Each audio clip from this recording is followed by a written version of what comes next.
അങ്ങനെ കാത്തിരിപ്പിനൊടുവിൽ I D the fake എന്ന ചിത്രത്തിൻ്റെ ആദ്യ ഷോ കേരളത്തിലെ വിവിധ തിയേറ്ററുകളിൽ അവസാനിച്ച് ചിത്രത്തിൻ്റെ ആദ്യ റെസ്പോൺസൊക്കെ പുറത്തുകൊണ്ടിരിക്കുകയാണ്. ആ ഒരു അപ്ഡേഷനാണ് ഇന്നൊരു വീഡിയോ ഭാഗത്ത്.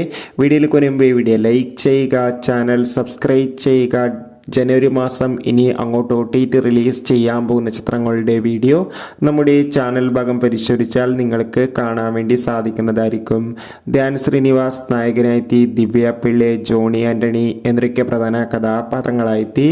ഇന്ന് ജനുവരി 3 റിലീസ് ചെയ്ത ചിത്രമായിരുന്നു ഐ ഡി ദി ഫേക്ക്. എല്ലാ സിനിമാ പ്രേമികളും ഒരേപോലെയായിരുന്നു ചിത്രത്തിൻ്റെ റിലീസിനായി കാത്തിരുന്നത്.